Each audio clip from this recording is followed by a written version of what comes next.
Bersyukur pada Allah Subhanahu wa taala, alhamdulillahirabbil alamin.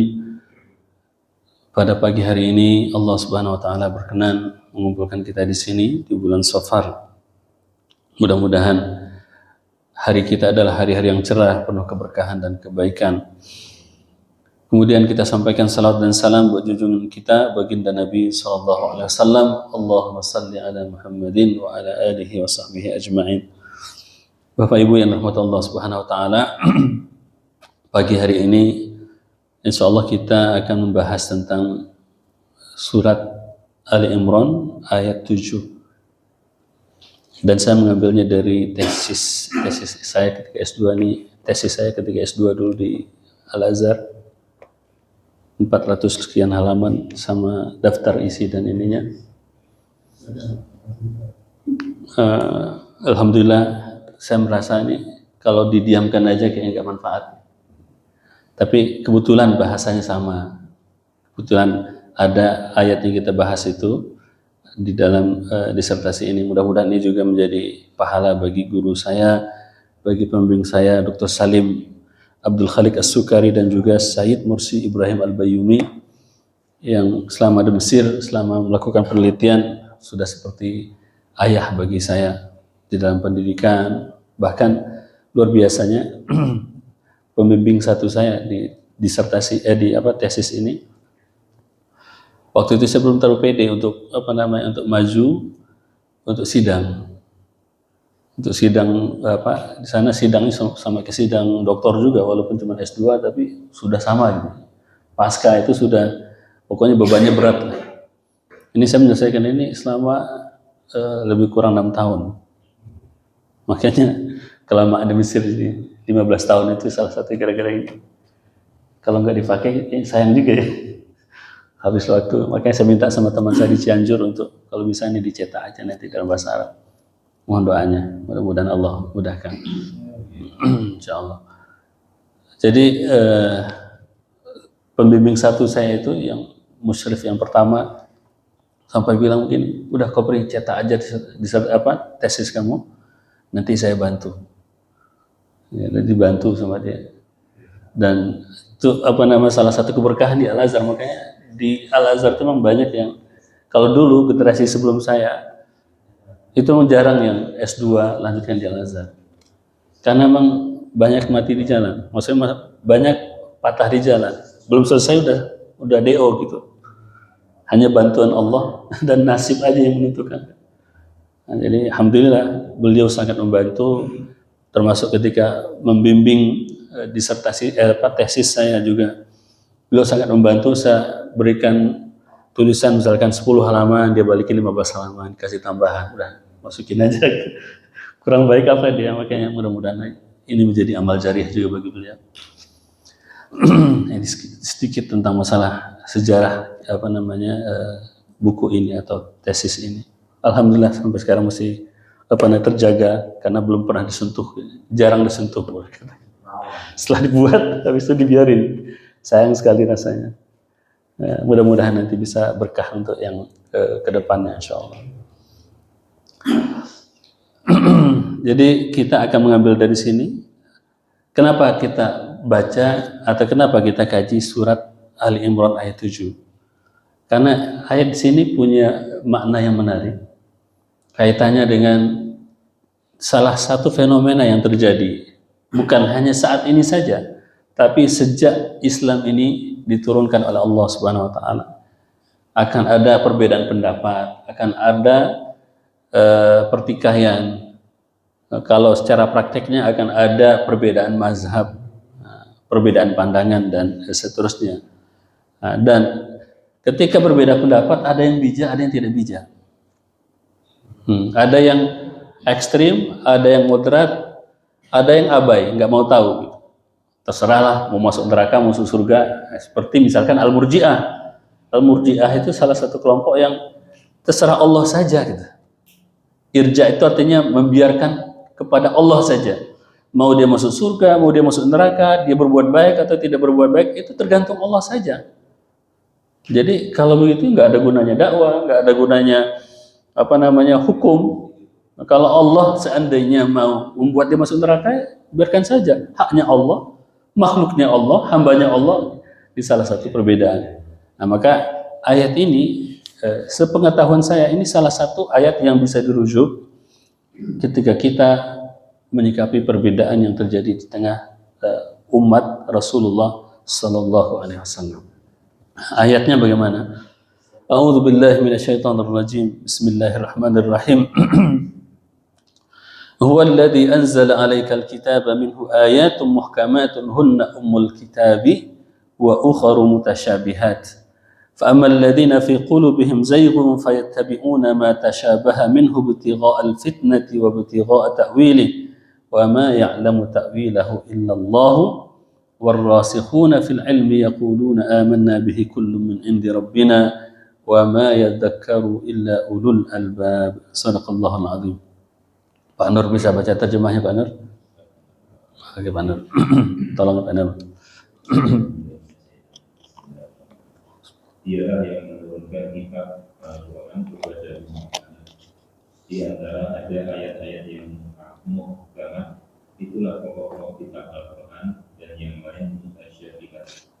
Adapun orang-orang yang dalam hatinya condong pada kesesatan, mereka mengikuti yang mutasyabihat untuk mencari-cari fitnah dan untuk mencari-cari takwilnya, padahal tidak ada yang mengetahui takwilnya kecuali Allah.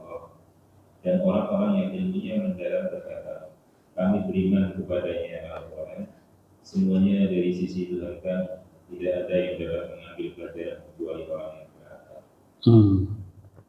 Terakhir itu ada ulul albab ya. Kemarin kita sudah bahas juga ulul albab di akhir, belum nggak di sini ya. Ulul albab nanti di surat di Ali Imran juga di akhir surat nanti. Maka di situ ada ulul albab.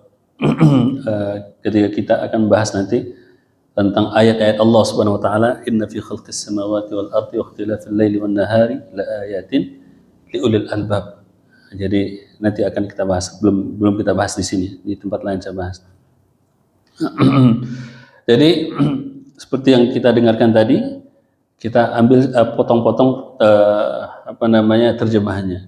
Dialah Allah Subhanahu wa taala yang telah menurunkan kepada engkau wahai Muhammad Alkitab, yaitu Al-Qur'an. Karena Al-Qur'an adalah salah satu kitab. Karakter orang bertakwa kita masih ingat 5. Ya kan? Karakter yaitu di dalam surat Al-Baqarah. Secara umum 5. Kan dzalikal kitabu la raiba fihi hudal lil muttaqin. Kitab ini Al-Quran adalah petunjuk bagi orang-orang bertakwa. Dan kelima karakter orang bertakwa ini dijelaskan semuanya dalam Al-Quran. Ya, itu sudah kita bahas dulu. Jadi Alkitab itu adalah petunjuk bagi orang yang bertakwa, yang karakternya 5 sudah kita bahas di awal surah Al-Baqarah. Yang pertama, beriman kepada yang gaib. Yang kedua, mendirikan sholat. Yang ketiga, menginfakkan sebagian harta yang Allah berikan kepada mereka. Keempat, beriman kepada semua kitab atau semua risalah, beriman kepada Rasulullah, alladzina yu'minuna bima unzila ilaika wa ma unzila min qablika, dan juga yang risalah diberikan kepada sebelum Rasulullah, apakah risalah syariatnya, apakah itu risalah berupa kitabnya, Zabur, Taurat, Injil, dan yang lain-lainnya. Dia juga beriman pada semua itu. Kemudian wabil akhirati hum yuqinun. 5. Ini sudah kita bahas dulu. Karakter itu semua atau sifat-sifat orang bertakwa yang akan mengambil yang diperintahkan oleh Allah SWT itu semuanya disimpulkan dalam Al-Quran. Dan Al-Quran itu yang diturunkan kepada engkau wahai Muhammad, di dalamnya ada ayat muhkamat. Ayat-ayat yang muhkam. Muhkam itu secara bahasa artinya adalah kokoh. Jadi kalau kita mengikatkan tali, ahkimhu. Jadi kokohkan ikatannya. Nah, jadi kalau ikatan yang kokoh berarti ikatan yang muhkam. Ketika ikatan itu kokoh, maka tidak mudah bagi orang untuk membukanya. Kalau semakin kokoh dia berarti semakin sulit untuk membukanya. Dan Al-Quran, di antara ayat Al-Quran itu ada ayat-ayat yang kokoh. Artinya apa? Kokoh, tidak bisa masuk ke dalamnya perbedaan, tidak patut untuk diperdebatkan. Misalkan ketika kita mengucapkan di dalam Al-Quran, La ilaha illallah, syahidallahu annahu la ilaha illahu, Allah bersaksi bahwa tiada Tuhan selain Dia. Ini kokoh ayat ini. Artinya tidak ada yang bisa memperdebatkan, masa cuma satu Tuhan.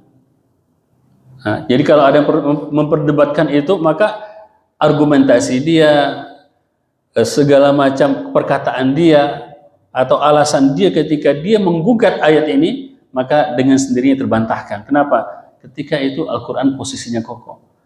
Nah, karena ayatnya sangat kokoh, jelas gitu. Jadi di antara kitab ini yang diturunkan kepada engkau wahai Rasulullah, yaitu Al-Quran, ada ayat-ayatnya yang muhkamat. Hunna ummul kitab, dan kitab ayat-ayat yang muhkamat inilah yang disebut sebagai ummul kitab. Jadi Al-Fatihah dulu kita sebut juga salah satu namanya adalah ummul kitab.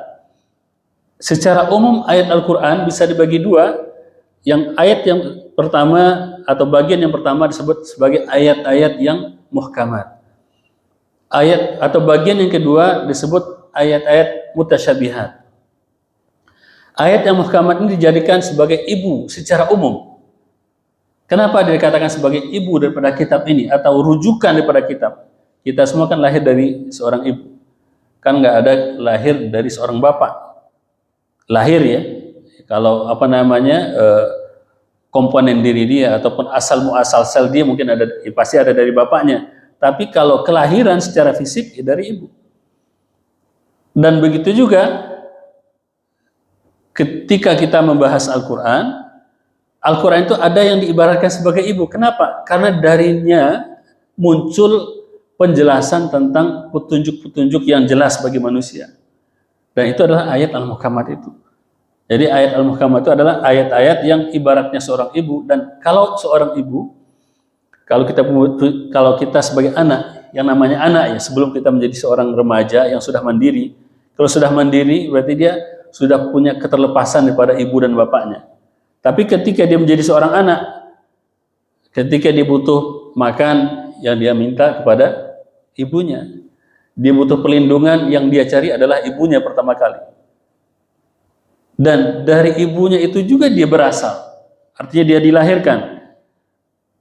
Nah, maka ayat Al-Quran yang disebut muhkamat ini ibarat seorang ibu. Artinya apa? Kalau seandainya terjadi perselisihan, kembalinya ke ayat Al-Muhkamat. Ibaratnya begini, kalau seandainya kita berselisih di dalam masalah sifat Allah, apakah Allah itu sebagaimana dalam hadis, setiap sepertiga malam terakhir Allah turun ke langit dunia. Maka ketika itu Allah mengatakan bahwa wahai manusia, siapa di antara kalian yang mau minta ampun akan aku ampuni. Siapa yang mau bertobat aku kasih taubat. Siapa yang mau apa saja aku kasih apa yang dia mau. Di situ diibaratkan Allah itu turun dari langitnya langit sampai ke langit dunia. Di sini ada perbedaan pendapat. Maka perbedaan pendapat ini sebagian mengatakan itu adalah bagian daripada ayat mutasyabihat. Karena kaitannya tentang sesuatu yang sulit bagi kita untuk melihat mana maksud yang sebenarnya yang diinginkan. Apakah secara fisik, apakah secara kudratnya saja, ataukah secara muraqabahnya, atau rahmatnya yang turun pada saat itu.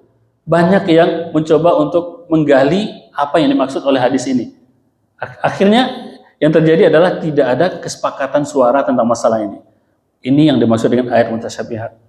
Nah, kalau seandainya kita misalkan terjadi perbedaan pendapat tentang masalah ayat-ayat atau tentang masalah yang di dalamnya ada potensi perbedaan, maka yang kita rujuk adalah ayat muhkamat.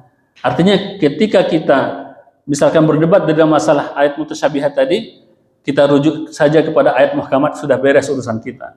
Artinya apa di sini? Kalaupun misalkan dalam masalah perbedaan ini, masalah sifat Allah tadi, kita nggak bisa menjelaskan satu kata yang valid, yang solid, maka kita kembali kepada ayat muhkamat, kita kita rujuk kepada ayat yang jelas. Di situ Allah mengatakan la ilaha illallah, annahu syahidallahu annahu la ilaha illahu. Cukup bagi kita untuk meyakini bahwa Allah tiada Tuhan selain Dia, sudah cukup bagi kita. Yang tadi yang kita berbeda pendapat, kalaupun kita tidak paham di dalamnya tidak masalah. Itu salah satu contohnya bagaimana kita menjadikan atau berpedoman dan berpegang kokoh kepada ayat al-muhkamat kalau seandainya terjadi perbedaan. Jadi minhu ayatun muhkamat hunna ummul kitab. Di antara ayat-ayat Al-Qur'an itu ada ayat yang muhkamat dan itulah yang disebut sebagai ummul kitab. Jadi selain Al-Fatihah, ayat al-muhkamat juga disebut sebagai ummul kitab. Dan Al-Fatihah sendiri pun juga adalah secara sifat dia adalah ummul kitab dan juga ayat muhkamat. Selain dia namanya adalah ummul kitab, dia juga adalah bagian daripada ayat al-muhkamat. Contohnya apa? Ketika kita bicara masalah Al-Fatihah misalkan, di situ Bismillahirrahmanirrahim. Itu sebagian mengatakan itu adalah awal surat, sebagian lagi mengatakan itu bukan awal surat. Tapi maknanya apakah muhkamat atau bukan? Kokoh tidak makna Bismillahirrahmanirrahim. Allah Rahman, Allah Rahim. Ada enggak yang perdebatkan bahwa Allah Rahman? Ada enggak? Semua meyakini, semua sepakat Allah Maha Penyayang, Allah Maha Pengasih. Kemudian Alhamdulillahirabbil alamin. Segala puji bagi Allah, Tuhan sekalian alam. Ada enggak yang memperdebatkan bahwa Allah adalah Tuhan sekalian alam? Oh, mungkin ada yang mengatakan Tuhan langit, Tuhan bumi, Tuhan matahari, Tuhan yang lain-lain. Kita adu argumentasinya. Misalkan ada yang mengatakan ini Tuhan petir. Nah, kita gali secara ilmiah. Apakah apa yang dia sampaikan itu beralasan apa tidak? Bisa diterima apa tidak? Dan kita bandingkan dengan ayat Al-Quran yang mengatakan Allah lah Rabbul Alamin. Maka sudah pasti argumentasi mereka kalah. Berarti kan Alhamdulillahirabbil alamin juga adalah ayat al-muhkamat. Kemudian apa lagi? Alhamdulillahirabbil alamin Ar-Rahmanir Rahim, itu sudah tadi. Malik Yaumiddin. Allah lah pemilik hari pembalasan bagi orang yang beriman. Kalau seandainya tidak meyakini ini, tidak yakin bahwa Allah pemilik hari pembalasan, berarti sebenarnya dia tidak beriman. Karena salah satu syarat iman atau salah satu rukun iman adalah mengimani hari pembalasan. Maka ini juga ayat muhkamat. Dan mengimani hari pembalasan bukan saja ternyata risalah Nabi Muhammad SAW. Semua agama meyakini adanya hari pembalasan. Tapi sebagian lagi mengatakan pembalasannya itu ada yang di dunia. Karena syariat mereka mungkin tidak tuntas. Sehingga muncullah ide atau ideologi karma. Seperti di dalam ajaran agama Buddha, ajaran agama Hindu. Nah, tapi di situ mereka meyakini adanya pembalasan. Kalau agama yang lain, agama samawi, Islam, Kristen, kemudian juga Yahudi, semuanya meyakini hari pembalasan. Artinya ini juga adalah ayat muhkamat. Kemudian iyyaka na'budu wa iyyaka nasta'in, itu juga bagian daripada ayat yang jelas. Kalau sudah jelas kita adalah hamba Allah, maka tentu saja kita beribadah menyembah hanya kepada Allah. Dan begitu juga kalau seandainya Allah yang melakukan segala sesuatu, tentu saja kita hanya meminta tolong kepada Allah Subhanahu wa taala. Jadi ayat-ayat ini semua adalah ayat al-muhkamat. Maka juga disebut sebagai ummul kitab. Wa ukharu mutasyabihat fa ammal ladina fi qulubihim zaygun. Dan ayat yang lain namanya adalah ayat mutasyabihat. Dulu pernah kita bahas ketika membahas hadis arba'in dulu. Al-halalu bayyin wal haramu bayyin wa bainahuma mustabihatun la ya'lamuhu katsirun minan nas. Rasulullah di situ berbicara tentang at-tasyabuh atau mutasyabihat, tentang masalah hukum. Rasulullah di situ mengatakan yang halal itu jelas, yang haram itu jelas, wa bainahuma mustabihatun, dan antara halal dan haram ini ada perkara yang mustabihat, perkara yang samar. Mustabihat itu kalau kita artikan boleh katakan samar secara bahasa ya. Artinya samar kenapa? Sulit bagi kita untuk mengetahui hakikatnya secara jelas. Dari sisi ini dipandang sepertinya halal. Dari sisi ini dipandang sepertinya haram. Contohnya sekarang bekerja di tempat di karaoke yang di situ menjual minuman keras. Dari satu sisi dia bekerja. Dari pagi dia keluar sampai sore dia berjaga, apakah dia sebagai security ataukah dia sebagai cleaning service atau iya Pak Yus ya, ataukah dia bartendernya atau yang menjadi pelayan di di tempat itu. Dari satu sisi dia bekerja, tapi di sisi lain tempat pekerjaan itu adalah tempat pekerjaan yang haram. Dari satu sisi sepertinya halal, dari sisi ini sepertinya haram. Ini namanya perkara yang mustabihat. Dan kata Rasulullah SAW, yang mutasyabihat ini la ya'lamuhu katsirun minan nas. Yang perkara seperti ini tidak diketahui hakikatnya oleh kebanyakan manusia. Artinya hanya sedikit yang tahu tentang mana yang boleh, mana yang tidak boleh dari urusan mutasyabihat ini, dari perkara yang samar ini. Artinya tidak bisa kita mentahkan. Maka di situ kita perlu merujuk kepada ulul ilmi, orang yang tahu, orang yang paham. Jadi ketika ada yang seperti itu, tidak lantas kita yang awam langsung mencap kamu haram, kamu semua harta kamu tidak halal. Atau nggak usah jauh-jauh lah. Sekarang ini kan di negeri kita ini kan salah satu negeri yang berprestasi dalam masalah korupsi. Dana korupsi itu seandainya dijadikan untuk pembangunan masjid atau untuk dibagikan kepada fakir miskin, gimana kira-kira? Gimana Pak Heri? Itu halal apa haram itu? Haram, itu dia haram. Haram tapi ujung-ujungnya busuk juga. Jadi itu bagian daripada sesuatu yang samar gitu. Dan kata Rasulullah, yang tahu akan hakikat mana yang boleh dan mana yang tidak boleh dalam masalah ini hanya sebagian kecil saja. Maka dalam hal ini pesannya, karena yang tahu itu adalah sebagian atau segolongan saja, tidak semua orang tahu, maka tidak mesti semua orang ikut berkomentar di dalamnya. Misalkan sekarang ketika ada orang yang bekerja di bank misalkan atau di finance, di situ jelas riba dengan segala cara ya, dia tawarkan, kemudian orang sudah terlilit utang, kemudian dia sita, apalagi sekarang kan, saya punya pengalaman. Jadi salah seorang teman dulu di Pekanbaru, dia terlibat pinjaman online. Pinjaman online, ketika dia nggak bayar atau saya tidak tahu apa masalahnya, akhirnya dia diintimidasi dan semua kontak HP dia dihubungi oleh orang yang berikan pinjaman online dan termasuk saya. Saya nggak tahu apa-apa. Ini bapak kenal sama sebulan, nomor bapak ditaruh sama dia sebagai orang yang dapat hubungi kalau saat ini terjadi apa-apa. Saya bilang saya nggak kenal, saya nggak tahu urusan ini, saya bilang. Habis itu beberapa kali dari bermacam-macam nomor. Habis nomor ini saya blok, muncul nomor baru lagi, masih alasannya sama. Dan pinjamannya cuma 2 juta. 2 juta. Tapi intimidasinya itu luar biasa. Intimidasinya sangat luar biasa. Tapi itu sudah tahu, itu kejahatan sebenarnya, itu kejahatan. Tapi kalau yang kaitan dengan yang mutasyabihat tadi, kenapa kita yang awam, kayak misalkan kerja di bank. Di bank ini kan ada yang perdebatkan, bunga bank itu halal apa haram? Sebagian mengatakan halal, sebagian mengatakan haram. Halal mengiaskannya kepada investasi.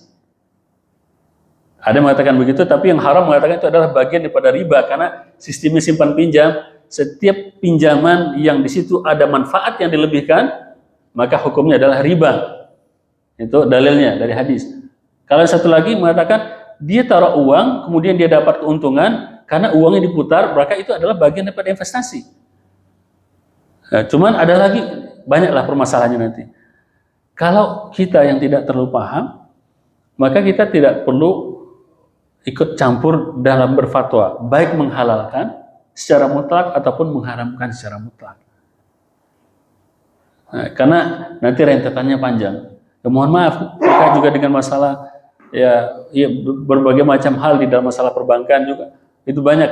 Biar itu menjadi bagian yang diurus oleh orang-orang yang terlibat yang disebutkan di dalam ayat ini sebagai bagian daripada mutasyabihat. Atau dalam hadis tadi disebut sebagai mutasyabihat yang tidak diketahui oleh kebanyakan manusia. Nah, cuman di situ ada pesan dari Rasulullah SAW, barang siapa yang meninggalkan mutasyabihat, maka dia sudah menyelamatkan agamanya. Jadi dalam agama ada hal-hal yang di luar urusan masalah syariat, hukum. Ada yang namanya etika. Ada yang di atas etika lagi, ada namanya kewaraan, ada kezuhudan. Halal tapi dia nggak mau. Kenapa? Takut akhirat dia dikurangi jatahnya. Zuhud terhadap dunia. Wara' tapi dia tidak mau. Kenapa? Dia merasa cukup. Dia hati-hati gitu. Dengan yang halal saja, kemudian sesuatu yang di situ ada mutasyabihat dia tinggalkan. Itu namanya wara'. Wara'a. Jadi dia ya tawarra' minhu, dia membersihkan diri dia, menjaga dirinya dari sesuatu yang di dalamnya terdapat sesuatu yang samar. Maka kata Rasulullah, barang siapa yang meninggalkan perkara yang mutasyabihat, maka dia sudah menyelamatkan agamanya. Wa man waqa'a fi syubhat waqa'a fil haram. Dan siapa yang jatuh kepada perkara yang mutasyabihat tadi, sesuatu yang samar hukumnya, halal haram campur di dalamnya, maka barangkali dia akan bisa terjatuh kepada yang haram. Ini anjuran dari Rasulullah. Rasulullah tidak mengatakan tinggalkan semua mutasyabihat, tidak. Rasulullah menggunakan bahasa yang lebih yang mungkin lebih lebih fleksibel di situ. Tidak haram disamakan dengan perkara yang haram, kan jelas yang halal haram, yang halal jelas, yang haram jelas. Ini jelas semua nih. Yang halal jelas di sini, yang haram jelas di sini. Yang di sini nih Rasulullah tidak mengatakan gabung sama yang haram, tidak. Jadi begitu detailnya Rasulullah SAW. Tapi Rasulullah memberikan pesan. Pesannya pesan etis, pesan moral, pesan anjuran. Siapa yang menjaga diri dia daripada yang mutasyabihat ini dan cukup dengan yang haram, atau mencukupkan diri dia dengan yang halal, maka dia menyelamatkan agamanya. Tapi siapa yang bermain-main pada hal yang syubhat, merasa nikmat pada yang syubhat, dan memperjuangkan perkara yang syubhat, maka waqa'a fil haram. Maka barangkali dia akan jatuh kepada perkara yang haram. Ibarat apa? Ibarat kata Rasulullah, seorang gembala yang menggembalakan hewannya di tepian atau di sisi rumput larangan. Wa inna limalikin hima. Jadi dia gembalanya ini kelaparan. Kemudian di situ ada rumput larangan, di sini nggak ada rumput. Di situ ada rumput milik raja, khusus untuk raja. Kemudian dia membawa gembalanya ke sana. Ya, niatnya tidak untuk mengambil yang sudah dilarang ini, tetapi hanya sekedar bermain-main di sana. Maka kira-kira apa yang terjadi? Bisa jadi dia tidak bisa mengendalikan gembalanya, akhirnya gembalanya masuk kepada pekarangan raja dan memakan rumput raja. Begitu juga orang yang suka berkeliling pada hal-hal yang syubhat, suka melingkari atau hidup pada perkara yang syubhat, maka barangkali dia akan masuk kepada perkara yang haram. Jadi cara Rasulullah itu bagaimana sangat-sangat bijak, sangat-sangat hikmah ketika beliau memberikan pengajaran kepada kita. Jadi tidak hitam putih gitu, tidak. Jadi ada hal-hal yang sifatnya anjuran dari beliau yang kalau seandainya kita tinggalkan apa yang beliau larang atau yang beliau peringatkan di situ, maka selamat agama kita. Tapi kalau seandainya ada yang terjatuh ke situ, maka yang di sini juga tidak perlu sewot. Ya, mungkin dia terpaksa melakukan itu. Seperti tadi, dia terpaksa bekerja di tempat yang di situ ada perkara yang haram, di situ dijual minuman keras, misalkan. Makanya ketika di New Zealand itu salah satu fenomena, dan di dunia barat secara umum, bekerja di tempat yang di situ mereka melegalkan minuman keras dan babi dan segala macamnya. Nah, itulah jawabannya. Jadi tidak bisa dihukumi sama untuk semua orang. Karena tidak semua orang paham mana yang benar di situ. Kemudian wa ukharu mutasyabihat, dan ayat yang kedua tadi namanya mutasyabihat. Ayat yang samar. Dari satu sisi Allah mengatakan dia punya tangan, dia turun ke langit, dikatakan dalam hadis itu. Tapi di sisi lain Allah mengatakan laisa kamitslihi syai'un. Allah itu tidak sama dengan segala sesuatu. Kalau Allah turun dari atas ke bawah, berarti sama kan dengan sesuatu. Mirip dengan manusia, mirip dengan benda yang lain. Dan berarti di sini agak samar nih. Maka sebagian ulama yang mencoba untuk tanzih, yang mengatakan laisa kamitslihi syai'un, mereka berusaha untuk melepaskan Allah dari segala macam kemiripan dengan makhluknya. Allah tidak mirip dengan Allah, tidak seperti makhluk yang butuh kepada ruang dan waktu. Allah tidak butuh tempat sebagaimana arash itu juga. Allah tidak butuh kursi tempat dia duduk seperti halnya makhluk.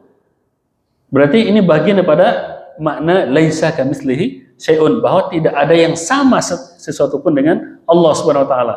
Kalau orang katakan seperti raja yang duduk di atas singgahsana yang disebut arash itu, maka ibaratnya kita menyamakan Allah dengan raja yang lain. Nah, maka ulama-ulama yang tadi mengatakan yang mereka mencoba untuk mensucikan Allah daripada semua pengumpamaan itu, mereka mengatakan yang turun di sepertiga malam terakhir itu adalah rahmatnya Allah, ampunannya Allah, perhatiannya Allah. Adapun zatnya Allah Subhanahu wa taala itu biar menjadi ilmu Allah saja, biar Allah saja yang mengetahui masalah itu. Nah, sedangkan pihak yang lain yang berusaha untuk yang berpendapat bahwa Allah itu ketika dia mengatakan dia turun ke langit dunia, berarti ya benar Allah itu turun, nggak usah dibantah lagi. Bahkan suatu ketika Ibnu Taimiyah sampai turun dari mimbar, kemudian dia mengatakan beginilah Allah turun dari langit, kata dia. Dia menjelaskan makna turun ini seperti turunnya makhluk. Dan karena itulah dia dikatakan sebagai mujassimah, yaitu orang yang mentajsim atau membuat bentuk jisim bagi Allah Subhanahu wa taala. Karena yang turun dari mimbar ke bawah itu hanyalah jisim, hanyalah benda, sedangkan Allah tidak bisa dikatakan dia adalah benda. Nah, berarti masalah sifat Allah yang tadi, sifat-sifat yang di situ ada kemiripan atau pengumpamaan Allah dengan manusia. Allah punya tangan, yadullah fawqa aydihim. Itu menurut sebagian ulama itu adalah ayat mutasyabihat. Nah, dan bagaimana kata Allah SWT tentang ayat mutasyabihat? Fa ammal ladzina fi qulubihim zaygun. Adapun orang-orang yang di dalam hati mereka ada kecenderungan atau ada kecondongan. Tadi Pak Nur di terjemahannya kecondongan dari kebenarannya. Ada dalam kurungnya seperti kebenaran. Terlepas daripada kebenaran, daripada jalan yang lurus, itu kan penerjemahannya aja. Makanya salah satu keajaiban Al-Quran itu adalah keterjagaan teksnya. Dan ini juga yang membuat orang-orang saudara-saudara kita yang non-muslim masuk Islam. Kenapa? Al-Quran adalah satu-satunya kitab yang terjaga teksnya, yang terjaga redaksinya. Nah, kalau kitab-kitab yang lain dari terjemahan ke terjemahan, dari keterjemahan ke terjemahan. Tapi kalau Al-Quran, yang tidak paham pun hafal teks Al-Quran. Kayak anak-anak yang baru 7 tahun, itu dia sudah hafal, ada yang hafal 30 juz, ada yang hafal 15 juz, padahal dia belum paham. Dan itulah salah satu kemukjizatan Al-Quran. Inna nahnu nazzalna dzikra wa inna lahu lahafizun. Sesungguhnya kami yang menurunkan zikir Al-Quran dan kami akan menjaganya. Dan Allah menjaganya melalui pikiran, melalui hati, dan hafalan orang-orang yang dipilih oleh Allah Subhanahu wa taala. Yang hafal Quran itu adalah orang-orang pilihan. Makanya walaupun ada orang yang mengaku hafal Quran, tapi kalau Allah tidak pilih, hafal dia sekarang besok hilang. Dan memang hafal Quran itu salah satu amanah yang memang tidak akan Allah berikan kepada orang yang hatinya tidak bersih, pikirannya tidak bersih. Tidak akan Allah berikan itu. Walaupun setiap hari dari pagi sampai malam dia berusaha untuk menghafal Al-Quran, hafal dia sekarang, habis itu lupa lagi. Tapi kalau hatinya bersih, kalau pikirannya bersih, keimanannya bagus kepada Allah SWT, maka akan Allah mudahkan bagi dia. Dan salah satu karakter orang yang akan dibantu oleh Allah untuk atau diamanahi Al-Quran adalah orang-orang yang membiasakan diri mereka untuk bangun pada malam hari dan membawa Al-Quran itu dalam sholatnya. Jadi kalau ditanya kepada saya tentang bagaimana setoran hafalan yang terbaik, setoran hafalan yang terbaik adalah ketika kita melaksanakan sholat tahajud pada malam hari ini. Nah, kalau di luar itu, kalau tidak mengganggu dunia kita, maka dia juga membuat kita kurang produktif terhadap yang lain. Atau kita akan hanya disibukkan, apalagi tujuannya adalah untuk sekedar menjadi hafiz. Menjadi hafiz saja, kemudian dunianya tidak diurus oleh dia, artinya dia meninggalkan dunia gara-gara untuk menjadi hafiz, itu juga tidak benar. Dan Rasulullah SAW tidak pernah mencontohkan itu. Maka Al-Quran itu bukan sebuah beban, tapi Al-Quran itu adalah sebagai petunjuk dari seperti yang kita sampaikan. Dan bentuk petunjuk itu adalah dengan mengamalkannya. Dan kalau seandainya kita ingin diamanahi oleh Allah SWT, hafalan ayat-ayatnya atau penjagaan terhadap ayat-ayatnya, maka caranya adalah bersihkan diri kita, kemudian setorannya sama Allah pada malam hari. Nah, itu salah satu kiat bagaimana kita supaya Al-Quran itu selalu kita bawa. Jadi siang hari walaupun kita tidak sempat untuk membuka mushaf, pada malam hari kita sudah setoran kepada Allah SWT, dan itu adalah setoran hafalan yang terbaik. Fa'ammal ladzina fi qulubihim zaygun. Adapun orang-orang yang di dalam hati mereka ada kecondongan dari kebenaran ataupun dari Allah, bukan kepada Allah, maka fayattabi'una ma tasyabaha minhu, dan maka mereka akan mengikuti ayat-ayat yang mutasyabihat. Jadi ayat mutasyabihat tadi kan dari sisi ini sepertinya benar, dari sisi ini sepertinya salah. Orang-orang yang hati mereka itu ada penyakit, ada kecondongan, maka yang mereka gali dalam-dalam adalah ayat-ayat yang mutasyabihat. Jadi ayat-ayat yang di situ ada potensi berbeda, itu yang dia gali, itu yang dia dalami. Sedangkan ayat muhkamat, orang mau Islam apa tidak, orang mau sholat apa tidak, bagi dia nggak penting. Yang penting saya adalah pengikut ajaran yang paling benar. Kenapa? Saya paling lurus karena pandangan saya tentang ayat-ayat yang terkait dengan masalah perbedaan ini adalah pandangan yang paling benar, pandangan yang paling lurus. Ya mohon maaf kalau saya sebut contoh, misalkan orang-orang yang yang selalu menyampaikan atau selalu mengedepankan perkara-perkara yang syubhat atau perkara-perkara yang mukhtalaf, yang berbeda pendapat di dalamnya, ini adalah orang-orang yang kalau bisa dikatakan kita kaitkan dengan ayat ini adalah orang yang di dalam hati mereka itu ada kecenderungan atau ada kecondongan daripada kebenaran. Jadi, kalau seandainya dia benar, maka dia sudah cukup bagi dia berpegang pada ayat Al-Muhkamat. Artinya di antara ayat Al-Muhkamat itu adalah perintah sholat. Ada orang yang terlalu sibuk untuk Allah di atas aras atau tidak, dan dia tidak penting bagi dia si fulan sholat subuh apa tidak, si fulan mengenal Islam apa tidak. Yang penting bagi dia menjadi umat yang sepertinya kata dia adalah yang terbaik, sehingga yang dia lontarkan selalu adalah pendapat-pendapat yang berseberangan, yang menimbulkan perpecahan. Maka di sini Allah katakan mereka mengikuti matasyabaha minhu, mengikuti atau mencoba untuk selalu berputar pada ayat-ayat yang mutasyabihat. Tujuannya apa? Ibtigha al-fitnah. Tujuannya adalah untuk mencari fitnah. Fitnah di sini artinya adalah kekacauan, menimbulkan perselisihan. Ada nggak ya begitu sekarang? Ada ya? Yang dilontarkan adalah, oh ini sesat ini, oh ini bid'ah ini, oh ini nggak benar ini. Sedangkan dia mengabaikan orang sholat apa tidak itu bagi dia tidak penting. Tapi yang dia ganggu adalah orang-orang yang sudah sholat, orang-orang yang sudah taat, cuman berbeda pendapat dengan dia. Itu yang dia ganggu, itu yang dia dakwahi, itu yang dia celah gitu. dan itu yang salah. Sedangkan orang-orang yang tidak kenal Islam, tidak kenal agama, tidak kenal syariat, bagi dia tidak masalah. Tidak pernah dia ganggu, tidak pernah dia tidak pernah dia ingatkan, tidak pernah dia kaji, tapi yang dia kaji adalah orang-orang yang berbeda pendapat dengan dia tentang ayat-ayat yang mutasyabihat. Tujuannya apa? Ibtigha al-fitnah wa ibtigha ta'wili, dan juga untuk mencari takwilnya, mencari maksud daripada ayat mutasyabihat tadi. Padahal Allah mengatakan wa ma ya'lamu ta'wilahu illallah. Padahal tidak ada mengetahui takwil atau tafsir penjelasan yang benar-benar tentang ayat mutasyabihat tadi kecuali hanya Allah. Jadi dia berusaha untuk mencapai sesuatu yang memang Allah yang menguasainya, dan dia tidak akan pernah menguasainya. Nah, kemudian illallah warrasikhuna fil ilmi yaquluna amanna bihi kullun min indi rabbina, sedangkan orang-orang yang dalam ilmunya mengatakan amanna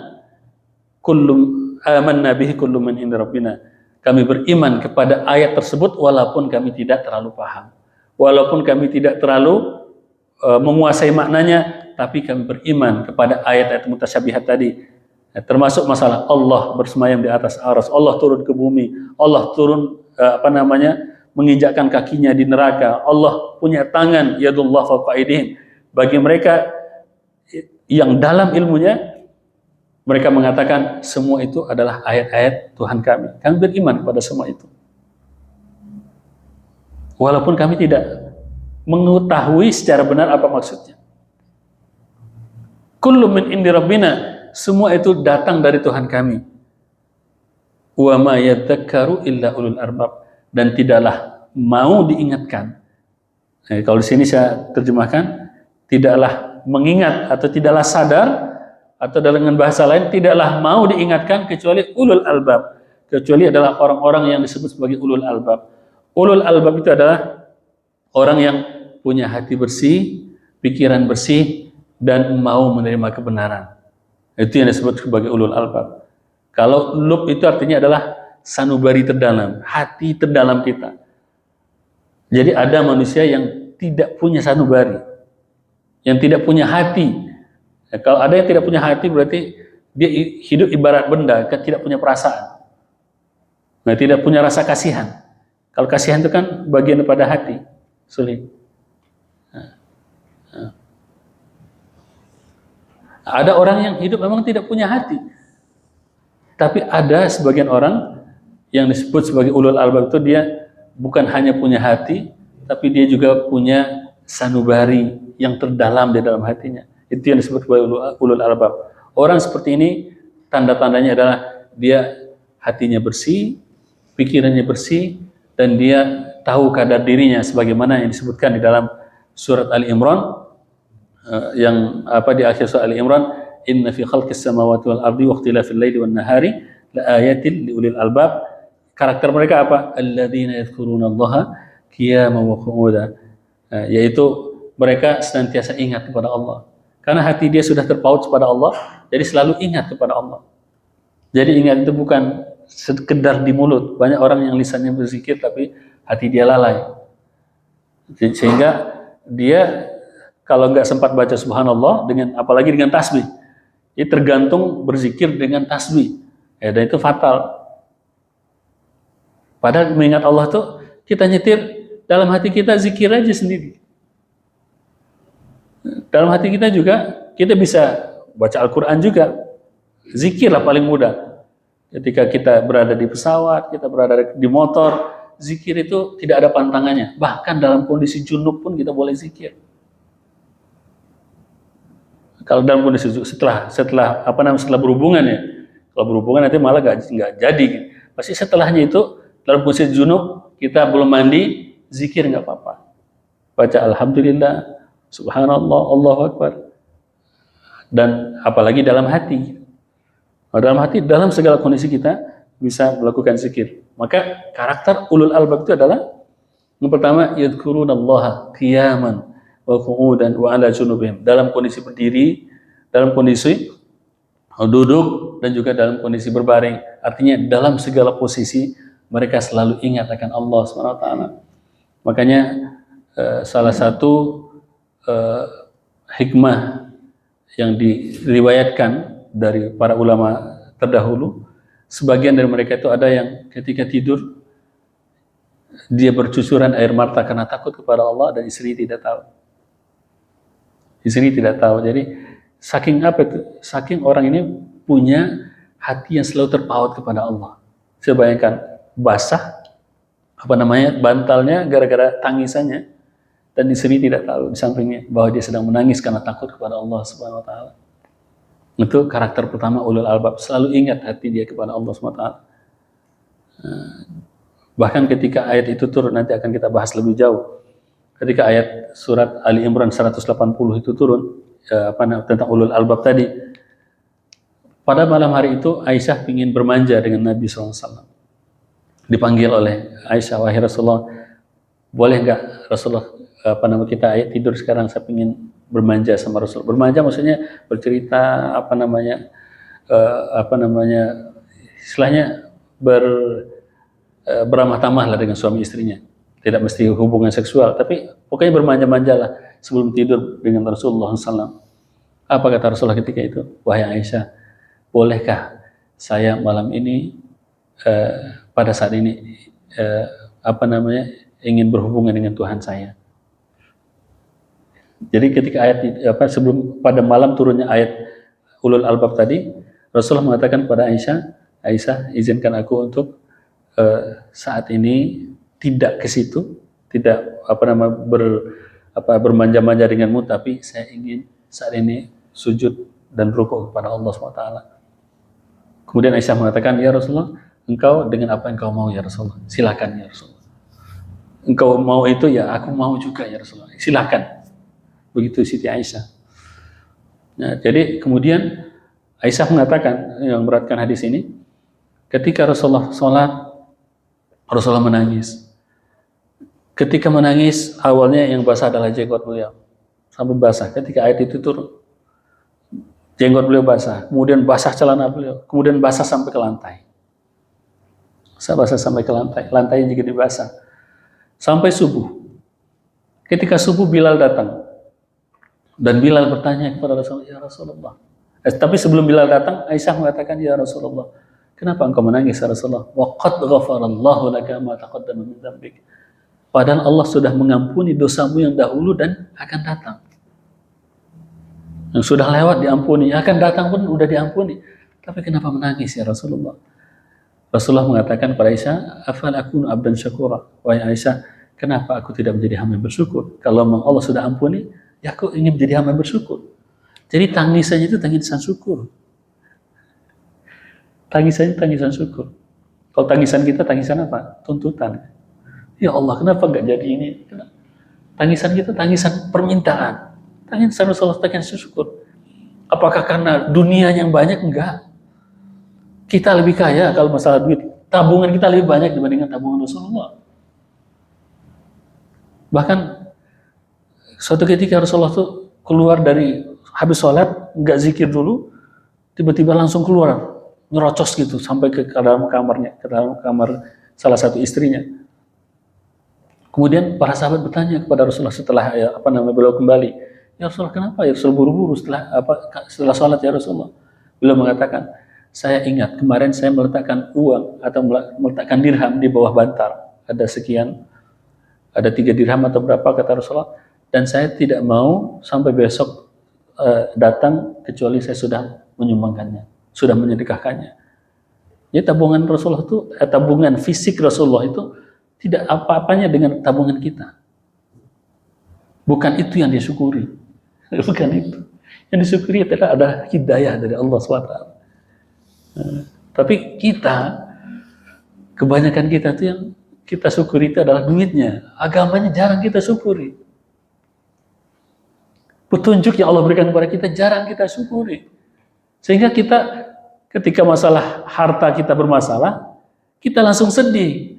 Ketika agama kita yang bermasalah, kita nggak sedih. Ketika misalkan kita dalam ibadah kita mulai lalai, subuh kita jadi hilang, atau tahajud kita jadi hilang, kita nggak sedih. Tapi kalau harta maka kita sedih. Bahkan setelah itu kita puasa, kita bernazar, ya Allah kalau saya dapat harta ini, saya akan melakukan ini. Masih tukar tawar menawar sama Allah dengan ibadah. Gitu. Alangkah hinanya kita ya.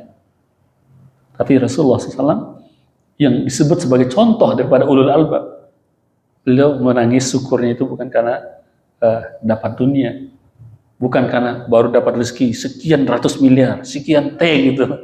Kalau kita kan syukuran kita masih itu normal lah gitu, kita normal, kita bukan nabi. Tapi kan kita mau mencontoh ulul albab, yaitu Rasulullah SAW.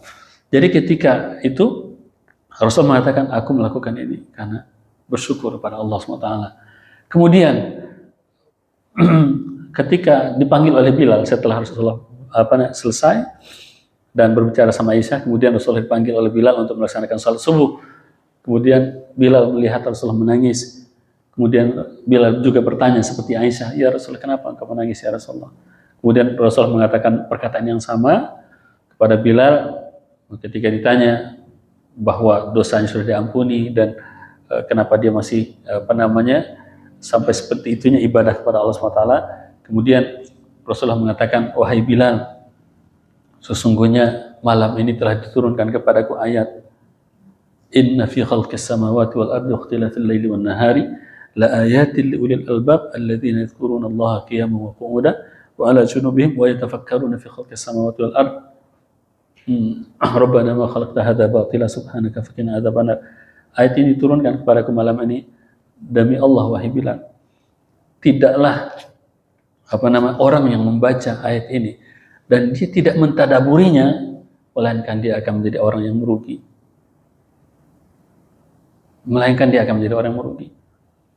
Ketika kita membaca ayat ini dan tidak kita tadaburi, ayat ini terkait dengan ulul albab tadi. Artinya setiap kita itu harus menjadi ulul albab. Orang yang hatinya bersih, selalu berzikir kepada Allah, pikirannya juga bersih. Dan itu dicontohkan oleh Rasulullah SAW. Nah, kemudian karakter ulul albab juga di dalam ayat itu, yang pertama tadi, yadhkurunallaha qiyaman wa qu'udan wa ala junubihim. Dia senantiasa berzikir, ingat akan Allah, walaupun lidah dia tidak bisa berucap. Jadi orang bisu pun bisa untuk berzikir kepada Allah. Jadi kalau kita katakan zikir itu hanya subhanallah, subhanallah dengan ucapan yang benar, alhamdulillah, alhamdulillah, maka orang bisu nggak kebagian. Kalau itu yang kita pahami, tapi zikir itu adalah dengan hati kita. Baik dalam kondisi berdiri, duduk, ataupun berbaring. Kemudian apalagi karakternya? Wa yatafakkaruna fi khalqis samawati wal ardh. Hati dia senantiasa terpaut kepada Allah, pikiran dia tentang tafakur terhadap apa yang ada di alam semesta ini.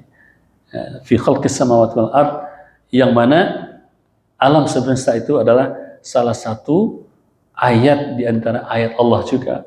Kita lihat daun yang kecil sekali. Tapi strukturnya luar biasa. Strukturnya luar biasa, indah, luar biasa, detail, menakjubkan. Maka ulul albab adalah orang yang hatinya bagus, pikirannya juga bagus. Pikirannya juga terbuka, itu yang ulul albab. Bukan orang yang hanya sekadar baca Al-Quran, hafal Al-Quran, kalau hatinya penuh kesombongan, tidak ingat kepada Allah SWT, maka dia tidak termasuk sebagai ulul albab. Karena tidak ada karakter ulul albab pada dia. Tapi orang yang ulul albab adalah orang yang hati dia bagus, kemudian pikiran dia juga bagus. Wa ma yadhakkaru illa ulul albab, dan tidaklah ingat kecuali hanyalah ulul albab saja, kata Allah Subhanahu wa taala.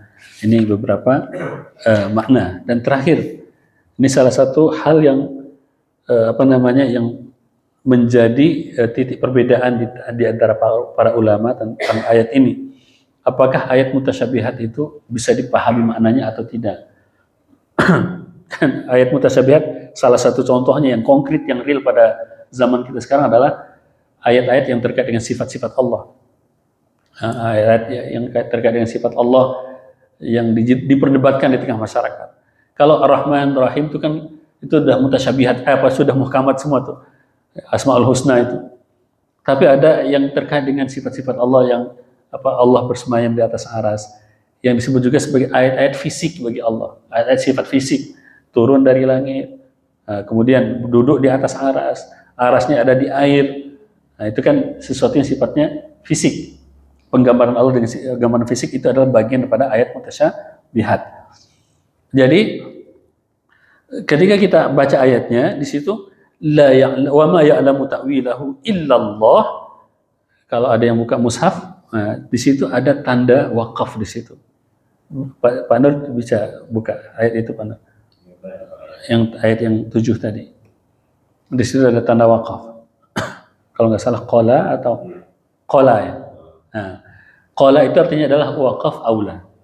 Wakaf di situ lebih baik. Jadi itu jangan anggap remeh itu. Tanda kecil itu ada maknanya dan itu dalam. Dan disitulah terlihat perbedaan antar para ulama. Dari wakaf yang kecil itu tanda qala, wakaf aula, wakaf di sini lebih baik. Itu adalah makna atau isyarat tentang bahwa di situ ada perbedaan pendapat. Maksudnya begini. Bagi orang yang mengatakan bahwa hanya Allah yang mengatakan hanya Allah yang mengetahui perkara yang mutasyabihat. Jadi yang lain itu tidak perlu tahu dan tidak akan pernah tahu tentang apa itu maksud daripada ayat mutasyabihat tadi. Tentang Allah bersemayam di atas aras dengan secara fisik, apakah ada orang yang bisa mengetahui secara jelas? Kan tidak. Tentang Allah turun dari langit, bagaimana turunnya? Sampai bela-belaan, sampai berbeda pendapat yang luar biasa, terpecah umat di dalam perbedaan pendapat dalam masalah ini. Tapi apakah ada yang bisa memastikan bagaimana cara Allah turun atau bagaimana turunnya dari langit itu? Kan tidak ada yang bisa menjelaskan secara sempurna. Nah, maka golongan yang pertama mengatakan di situ wakaf, bahwa hanya Allah yang mengetahui itu semua.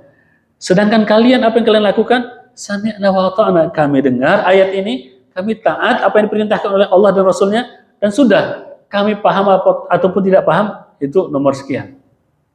Dan mudah-mudahan Allah mengampuni ketidakpahaman kami. Berarti di situ wakaf. Tapi di situ dikatakan aula, lebih baik. Artinya ada juga orang yang mengatakan tidak wakaf di situ. Berarti tetap lanjut. Wa ma ya'lamu ta'wilahu illallahu warrasikhuna fil ilmi. Jadi pendapat kedua ini mengatakan bahwa orang ar-rasikhuna fil ilmi juga tahu tentang ayat mutasyabihat itu. Jadi orang-orang tertentu juga memahami makna ayat mutasyabihat yang Allah sebutkan tadi.